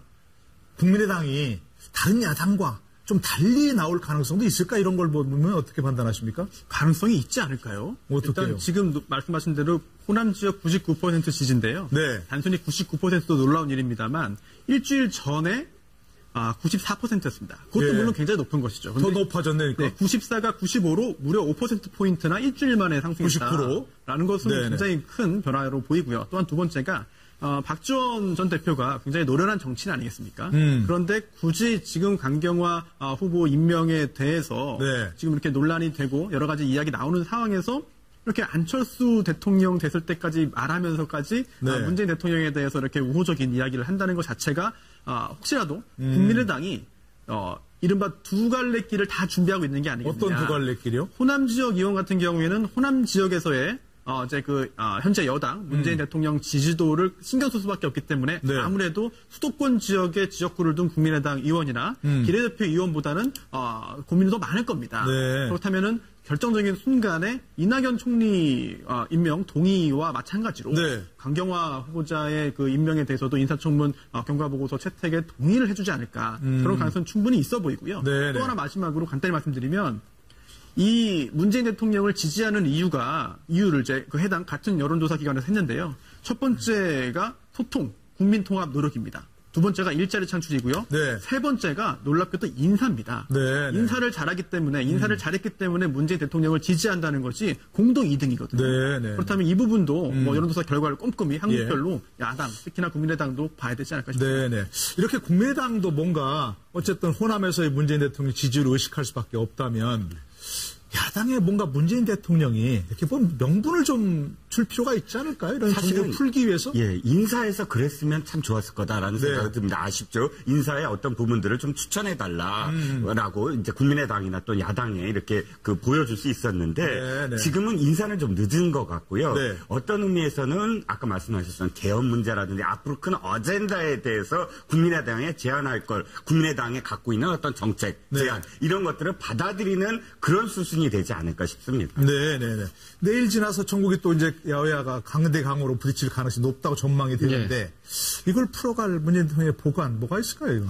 저는 특별한 보관은 없다고 봅니다. 당장은요. 그러니까 지금 앞으로 또 장관 후보자들이 여러 사람 지금 이거 청문회 과정을 거치고 있어야 되지 않습니까? 그 과정에서 나타나는 이 국민들의 여론에 아마 귀를 기울여서 상당히 쫓아갈 필요가 있지 않나. 네. 단순하게 나타나는 지지율뿐만 아니라 과연 그 후보자들이 국민을 설득할 수 있는 능력 이런 부분들을 봐야 될 것 같고요. 그리고 또 하나는 지금 협치의 틀 입장에서 본다면 본인이 문재인 대통령이 이야기했던 여야정 협의체라는 그런 협치의 틀을 빨리 제도화시키고 발전시키는 것이 중요한 것이 아닌가 생각합니다. 예, 알겠습니다. 자, 전국 상황 어떻게 될지 지켜보도록 하고요. 오늘 여기까지 하겠습니다. 함께해 주신 여러분 고맙습니다. 그건 또 아닌 것 같고 해서 네. 현재는 아직 결론은 안 내린 걸로 알고 있습니다. 검찰개혁은 차질 없이 진행될 것이다. 그랬는데 아마도 타진해 본 분 가운데 검찰이 무서운 분들이 많은 모양인데요. 자, 어떤 분들이 좀 이 검찰개혁을 추진하기에 적합한 그런 분들이라고 생각합니까? 이렇게 전혀 검찰 관계없는 외부에서 들어가야 됩니까? 아니면 검찰 관련 있는 사람이라도 개혁 의지가 있는 사람을 선택해서 맡겨야 되는 건가요? 어떻게 보십니까? 다 장단점이 있지 않겠습니까? 네. 아무래도 검찰 출신들은 아마 검찰의 조직이라는 걸 잘 알고 있기 때문에 지피지기 백전백승이란 말처럼 이 검찰의 문제를 잘 아시는 분이 또 오히려 개혁의 칼날을 더 잘하게 그러니까 적재적소를 잘 타격할 수 있는 그런 측면이 분명히 있을 겁니다. 그럼에도 불구하고 이 지금 검찰개혁뿐만 아니라 사실은 어떻게 보면 법무부의 비검찰화라는 부분도 상당히 시급한 문제거든요.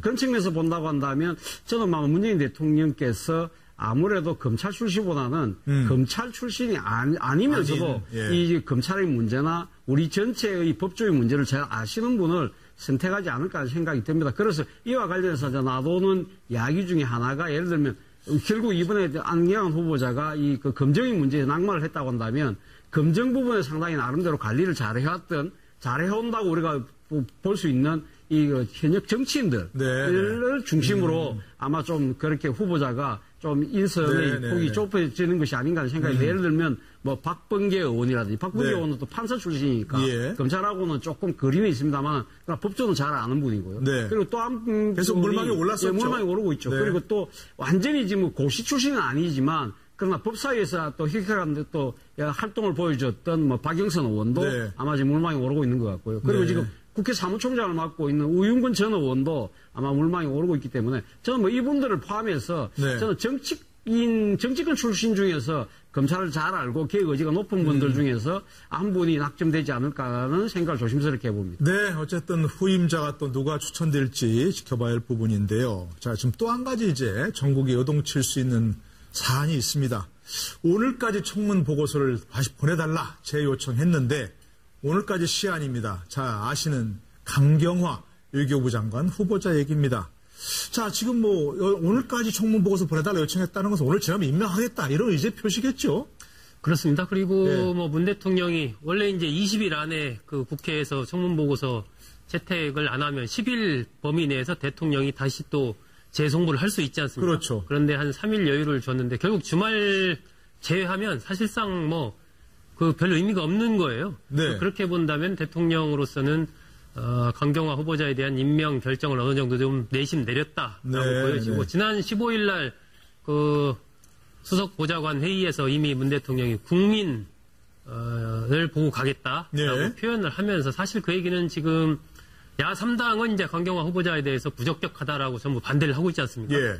그러한 상황에서 국민만 보고 가겠다라는 그러한 표현을 쓴 것은 결국 강경화 후보자를 임명하겠다라고 이제 사실상 공개한 것이나 다름이 없기 때문에 3일 기한이 오늘로 끝나니까 내일 강경화 후보자를 임명할 가능성이 굉장히 높다라고 보여지는데 결국 이제 최근에 안경환 후보자 낙마라든지 기타 이런 부분들이 뭐 일정한 영향은 미치겠지만 오히려 청와대로서는 그런 상황이기 때문에라도 또 이달 말에 한미 정상회담이 또 예정돼 있으니까 그런 등등을 이유로 들어서 내일 뭐 임명하지 않을까 그렇게 이제 예상이 됩니다. 강경화 외교부 장관 후보자 임명에 대해서 문재인 대통령이 이 문제를 언급한 그런 부분이 있습니다. 김상조 공정거래위원장 임명과 함께 이게 나왔던 부분인데요. 의지가 어떤 건지 한번 보시고 돌아오시죠. 이게 뭐 국회에서 청문회 좀 잘 통과되고 그래서 모두가 다 이제 축복하는 가운데 이렇게 임명될 수 있었으면 더 좋았을 텐데 좀 그렇게 되지 않는 것은 아주 아쉽습니다. 공직 임명에 대한 도덕적인 기준에 대한 눈높이가 많이 높아진 게 사실이고요. 다만 우리가 이제 인수위 과정이 없었기 때문에 구체적인 검증 기준을 마련하지 못한 채 우리가 공직자를 임명하다 보니까 앞으로 우리가 만들 그런 이제 검증 기준을 염두에 두면서 우리 스스로 아주 높은 기준에 적용시키고 있는데도 불구하고 그런 이유로 야당이 반대를 하는 일이 되풀이되고 있어서 그게 아주 안타깝습니다. 강경화 후보자는 제가 보기에 강차고 멋있는 여성입니다. 유엔과 국제사회에서 외교관으로서 능력을 인정받고 칭송받는 인물입니다. 반기문 전 유엔 사무총장과 역대 외교부 장관들을 비롯한 많은 국내외 외교 전문가들이 그가 이 시기 대한민국의 외교부 장관으로 적임자라고 지지하고 있습니다. 국민들도 자, 손수호 변호사, 문 대통령이 저렇게 얘기했으니까 이제 내일 임명하는 건 확실할 것 같은데 내일 일요일 아니에요. 근데 이렇게 다 인식하고 있는 상황에서 밀어붙일 수는 없다는 거죠.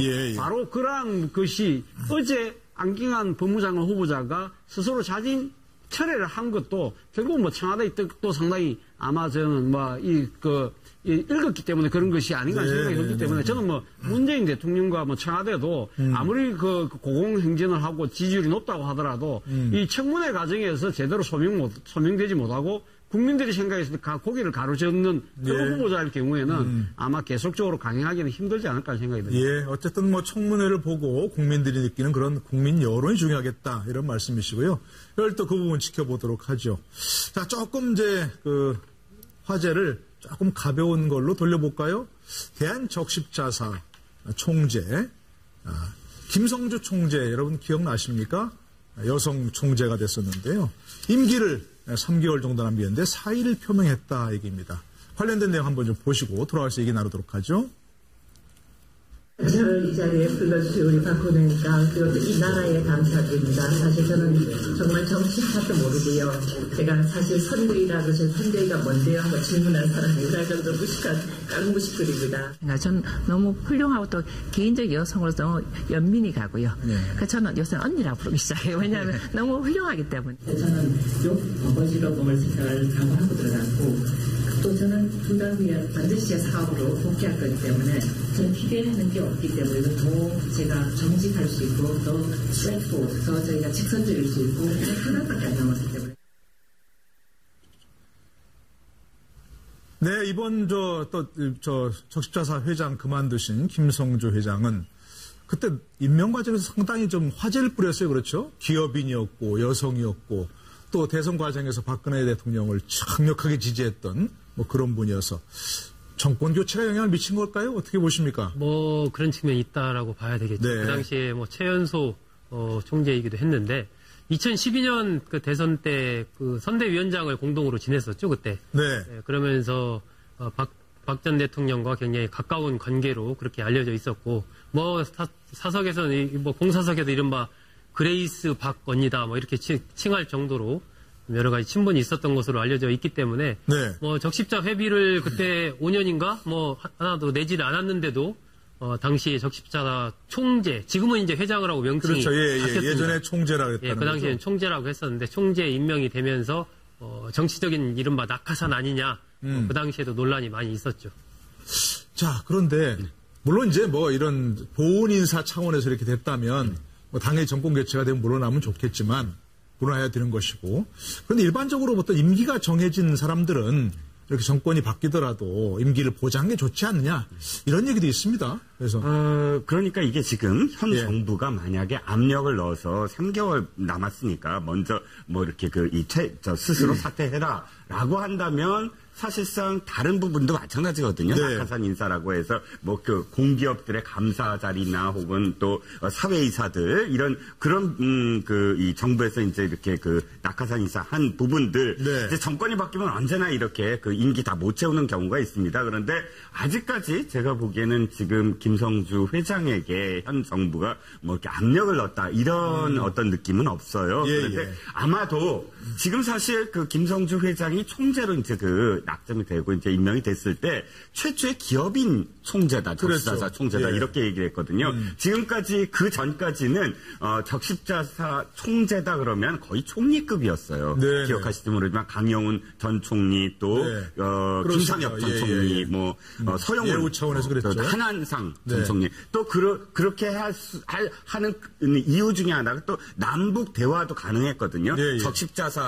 남북 적십자사 교류가 사실 남북 회담에 얼어붙었던 어떤 남북 이 기류를 또 바꿔놓을 수도 있으니까요. 그런데 기업인 출신이다 보니까 사실 김성주 회장 같은 경우는 자신의 기업에 대한 어떤 또 이미지가 또 있지 않겠습니까? 네. 지금 박근혜 대통령의 어쨌든 박 전 대통령의 지금 재판이 계속 이어지고 있는데 더불어 사실 적십자사 총재가 된 이후에 MCM이라든지 김성주 회장이 갖고 온 어떤 그런 패션 유통 이 기업이 사실 주가도 많이 떨어지고 침체됐던 것도 맞아요. 그러다 보니까 제가 보기엔 김 회장 스스로 3개월이 남았지만 내가 또 기업인 출신이다 보니까 자신의 어떤 기업에 대한 것도 생각을 할 수밖에 없지 않을까. 그래서 스스로 결단을 내리지 않았을까 싶습니다. 네. 또 하나가 지금 국장님 말씀하신 대로 실장님 말씀하신 대로 거기에 좀 하나만 추가하면은요.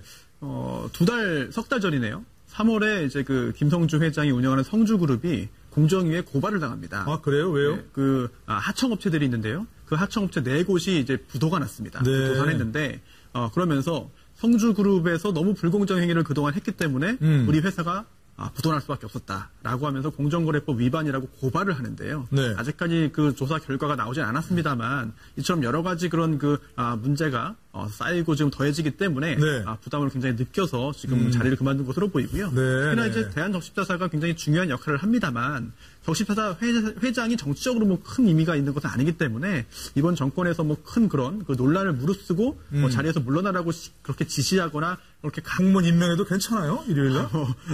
특별히 뭐 일요일에 쉬고 주중에 일하고 하면 뭐 좋겠습니다만 네. 지금 상황인지라 네. 주말도 없이 휴일도 없이 일을 하는 것 같습니다. 네, 그리고 또 네. 예상대로 내일 임명을 하는 것에 대해서 지금 뭐 법적인 문제는 없는 것으로 보이고요. 예, 예. 그리고 또 일각에서는 이게 강행이냐, 강행이라는 표현도 쓰기에 적합하지 않다는 의견도 제시하고 있습니다. 왜냐하면 네, 왜요? 강행이라고 하는 것이 법적으로 어떤 여러 가지 걸림돌이 있거나 기타 이런 상황에도 불구하고 그것을 이제 밀고 나가는 게 강행이지 절차에 따르면 인사청문회 법에 따르면 얼마든지 할 수 있는 요건이 되는데 임명하는 게 왜 인사권의 정당한 행사이지 강행으로 표현하느냐라고 할 정도로 지금 문재인 대통령의 어떤 이번 강경화 후보자 지명과 또 임명에 대한 그 수순에 대해서 지지하는 그런 분들이 많기 때문에 그런 여론에 힘입어서 이렇게 강행이라고도 일컬어질 수 있는 이런 쪽으로 진행하려고 하는 것이 아닌가 생각됩니다. 네. 그런데 이제 야당이 이렇게 극렬 반대하는데 혹시 내일 이제 그야말로 뭐 강행이든 그냥 뭐 순리적인 수순이든가 임명한다면 야당 반응은 어떻게 될까요? 뭐 특별하게 야당이 무슨 할 수 있는 방법이 있을까요? 방법은 없습니다. 없습니까? 예, 일단 법적으로는 당연히 법적으로는 그렇고 정치적으로야 일단 법적인 부분과 상관없이 강력한 반대를 할 텐데요. 네.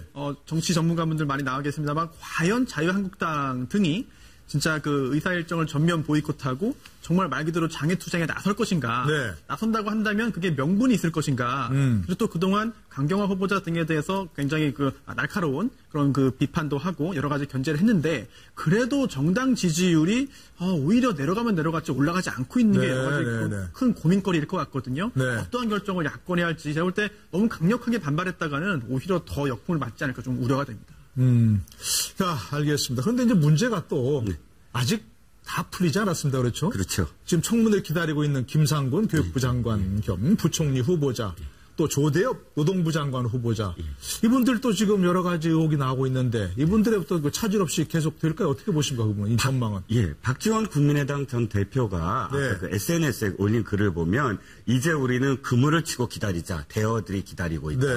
이런 뉘앙스로 지금 표현된 그 대어라는 표현에 지금 사실은 송영무 국방부 장관 후보자, 조대엽 노동부 장관 후보자, 김상곤 교육부총리 후보자 이 세 분이 함께하는 그 슈퍼 청문회가 슈퍼 수요일이라고 뭐 이렇게 표현되는 청문회가 열립니다. 네. 아마도 자유한국당 등 야당이 내일 이제 강경화 후보자 만약 임명이 된다면 논평을 세게 내겠지만 그러나 이 세 후보자의 초점을 좀 맞출 것 같아요. 네. 세 후보자 모두 사실은 좀 만만치 않은 지금 의혹들이 제기되고 있는 관계로 아마도 이분들 중에 저는 또 낙마하는 분이 또 있을 수 있지 않을까. 각각 직무와 관련해서 지금 사실은 비위 사실들이 좀 있거든요. 그러니까 다른 것보다 의혹이죠. 사실 비위 사실이라거나 비위 의혹이죠. 예를 들어서 김상곤 교육부총리가 이 논문 표절과 관련된 문제, 조대엽 조대엽 노동부 장관 후보자가 음주운전만이 아니라 이제 겸직 금지에 위반되는 모 회사의 사회 이사를 겸임하면서 그 회사와 관련된 어떤 그런 결정들을 했다라는 점, 뭐 노동 문제와 관련해서 거기다 또 뭐 임금 체불이 있었다는 그렇죠. 그런 임금 체불과 관련했는데도 사실 자기가 사회 이사와 관련이 없다라는 식으로 지금 이야기를 하고 있다는 점. 또 송영무 국방부 장관 후보자 같은 경우도 사실은 무기 거래, 무기 중개사에 이제 자문 역할을 했는데 관련해서 좀 부적절했다는 의혹이 좀 제기되고 있어요. 그러다 보니까 이 세 분과 관련해서 지금 뭐 야당은 이 주말 내내 보좌관들이 아주 철저히 검증을 위해서 뛰어다니고 있다라는 후문입니다. 네. 자, 그런데 이 세 분에 대해서 뭐 여러 가지 나오고 있지만 문재인 대통령은 아까 잠깐 나왔습니다. 지지율이 뭐 워낙 고공행진입니다. 그렇죠? 이렇게 80% 넘는 경우가 참 드물다고 얘기하고 있고, 자, 그런데 그걸 믿고 여론의 어떤 지지를 믿고 이분들 임명을 강행하면서 강경화 장관 후보자, 외교장관 후보자 마찬가지 이렇게 갈 수 있을까요? 어떻게 보십니까? 그 부분은 여론조사 지지율이 이렇게 높으니까 국면만 보고 가겠다 이렇게 얘기하고 있는데 여론의 지지율이 높기 때문에 문재인 대통령 입장에서는 본인이 지금 그 낙점을 한 그 장관 후보자들에서 결격 사유가 그렇게 그 국민들이 생각했을 때 그것이 뭐 결정적인 하자라고 생각하지 않는다고 한다면 야당의 반대도 계속 갈 가능성이 저는 높다고 봅니다. 그래서 이러면 내일 지금 강경화 후보자에 대한 외교장관 후보자에 대한 임명을 강행할 그대로 할 가능성이 높다고 지금 보고 있는 거 아닙니까? 사실 뭐 강경화 후보자 같은 경우 지난번 이 청문회 과정에서 이 여러 가지 의혹들이 제기되긴 했습니다만은 과연 외교장관을 지금 수행하지 못할 정도의 결적 사유가 있었느냐 부분에 대해서 국민들의 의견이 엇갈린다는 거죠. 오히려 더 적합하다는 의견이 상당히 많이 나오기 있기 때문에 문재인 대통령 입장에서는 아무래도 그걸 믿고 갈 수밖에 없습니다만 그러나 지금 뭐 앞서 방금 말씀하신 뭐 조대엽 노동부 장관 후보자라든지 김상국 뭐 사회부 총리 교육부 장관 후보자라든지 또 뭐 송영무 국방장관 후보자 같은 경우는 결국은 청문회 과정에서 이분들이 지금 그 받고 있는 여러 가지 의혹들을 과연 국민의 눈높이에 맞게 얼마만큼 해명하고 그러한 것이 국민을 설득할 수 있느냐가 그 관건이 저는 될 거라고 봅니다. 무조건 이 지금 지지율이 높다고 해서 그분들이 아주 그 심각한 하자가 국민들 이러한 부분들이 오히려 더 큰 비난과 비판을 자초하는 양상으로 나타나면서 결국 안경환 후보자가 낙마한 것이 아닌가 하는 생각인데요. 아마 뭐 이 일을 아마 상당히 교훈을 삼아서 문재인 정부가 이번 이 향후 벌어질 그 인사 부분에 있어서 뭔가 좀 이를 좀 수습하고 보완할 수 있는 하나의 계기로 삼았으면 하는 생각입니다. 자, 소정수 국장께 이런 걸 여쭤보고 싶은데요. 그동안은 여러 가지 좀 민사 문제 난맥상이 있었어도 자, 그동안 우리 인수위도 없이 출범해서 어려움이 있었다. 이건 대체로 인정하는 분위기였습니다. 그렇죠? 근데 이번에 이런 걸 보면 과연 검증이 너무 소홀해서 그런 거냐 아니면 이런 흠결을 알면서도 미하신 것처럼 자, 뭐 검찰 개혁이란 이런 소명이 더 크니까 이런 건 정도는 눈 감을 수 있겠다. 이렇게 넘어갔을까요? 어떤 점이 좀 문제가 있다고 보십니까? 일단 지금 나오는 걸로 봐서는 청와대에서도 어느 정도 그러니까 혼인무효 판결이 나왔다라는 그 자체를 봤는데 그 사적인 부분이기 때문에 거기에 대해서 구체적으로 묻지는 않았다. 뭐 이런 멘트가 나왔거든요. 그렇다면 저는 조금 이 검증의 잣대를 들이대는 부분이 굉장히 좀 소홀하지 않았나 하는 그런 생각이 듭니다. 그 배경에는 물론 이제 안경환 후보자가 대통령과 여러 가지 이른바 멘토적인 관계에 있고 또 조국 민정수석과는 뭐 학교에서의 사제지간 관계에 넘어서서 사회에서도 국가인권위원회라든지 뭐 참여연대 활동을 할 때 계속 같이 활동을 했지 않습니까? 이런 부분들이 어떻게 보면 좀 엄정한 잣대를 들이대는데 좀 소홀하게 된 원인이 아닌가 하는 그런 생각이 들고요.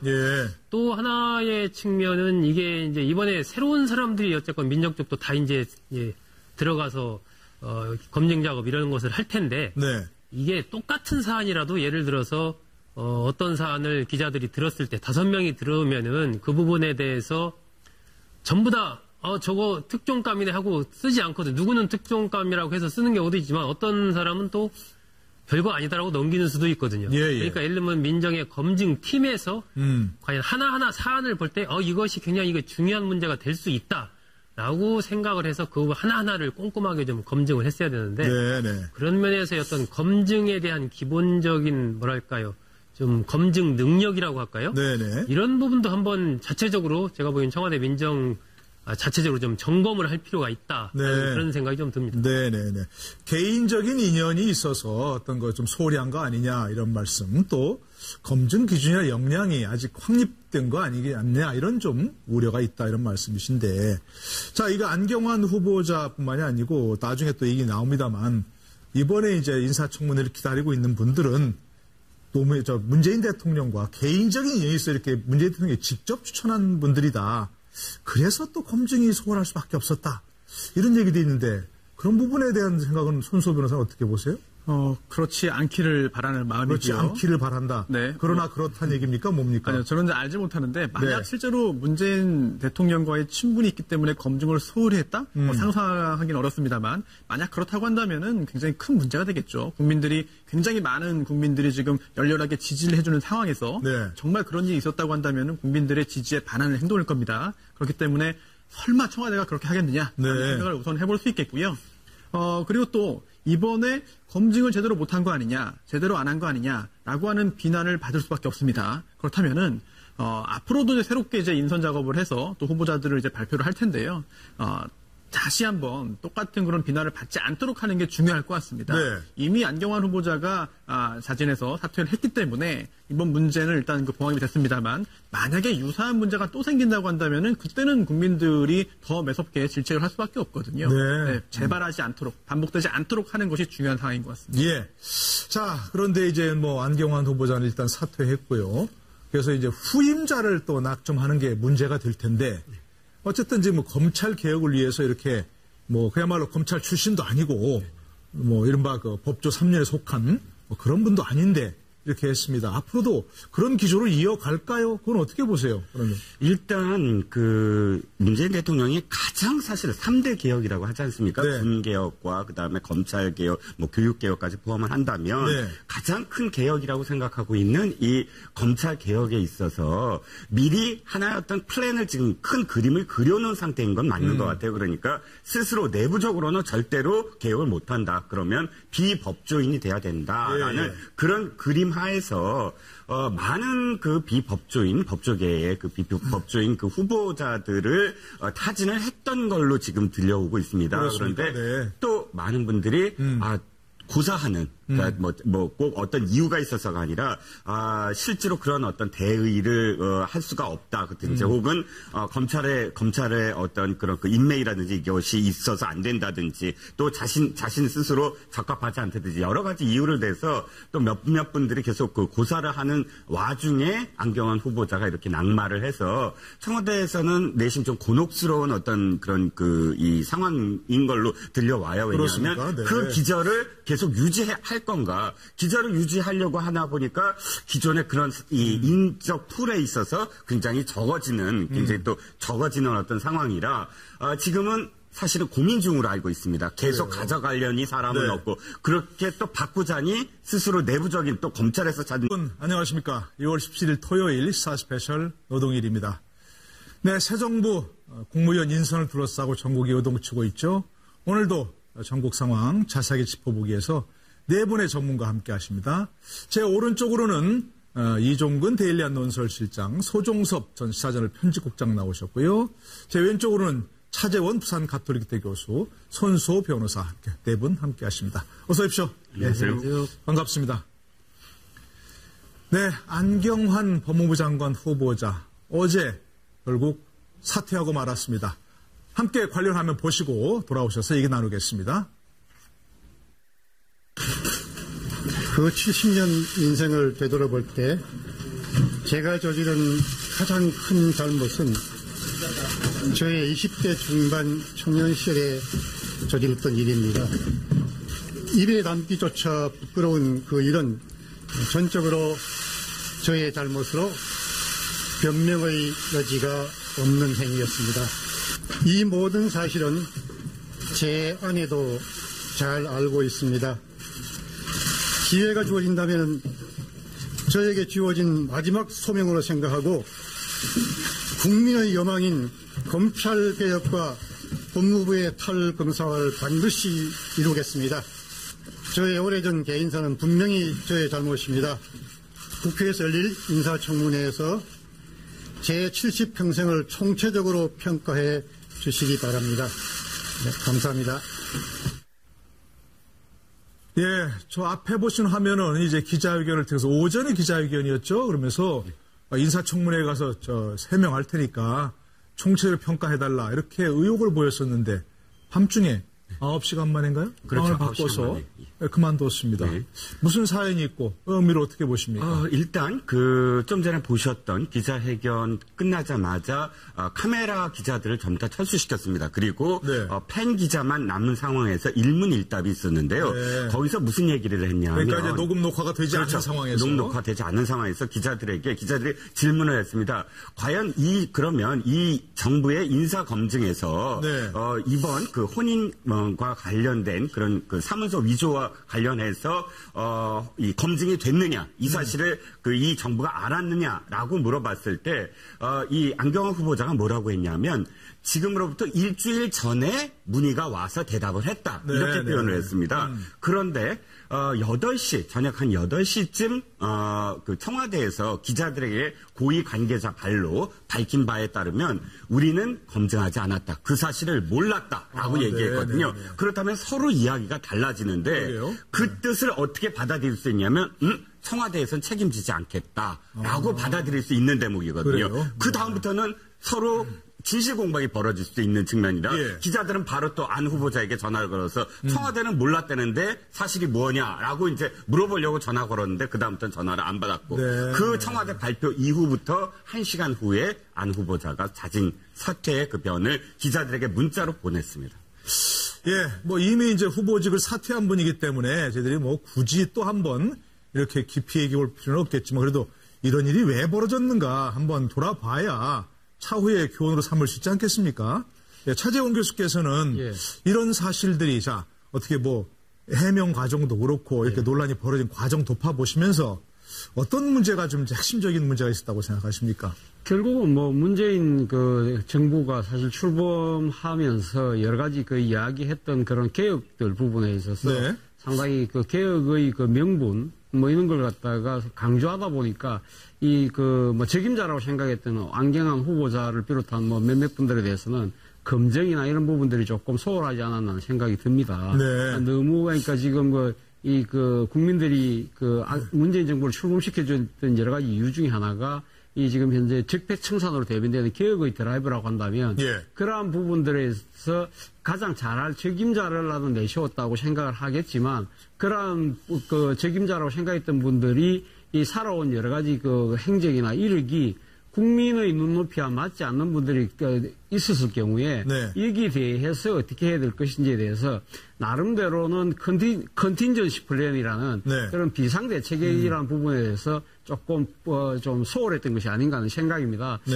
그러니까 문재인 대통령을 비롯해서 아마 이 정권에 지금 몸담고 계신 분들은 우리가 지금 주장하고자 하는 개혁이나 이러한 그 이 명분들이 상당히 그 국민들하고만 맞는다고 한다면 아마 밀어붙여도 된다고 생각했을지 모르겠습니다만, 그런 안경환 후보자가 보여줬던 그런 결정적인 흠집이 있을 경우에는 그 부분에 대해서 미리 좀 수습하는 그러한 부분들이 좀 더 선제적으로 조치를 했다고 한다면 좀 어땠을까 하는 생각이 듭니다. 사실 어제 오전에 이 기자회견을 그 예고했을 때만 하더라도 안경환 후보자가 자진해서 철회를 하는 모양이다 하는 생각이었거든요. 그러나 뭐 어제 기자회견 과정에서 자신의 여러 가지 행위를 소명을 하면서 본인이 물러날 수 없는 이유 중에 하나가 검찰개혁을 이야기하면서 이 법무부의 탈검찰화를 위해서 자신이 할 수밖에 없다는 이야기를 한 거 아닙니까?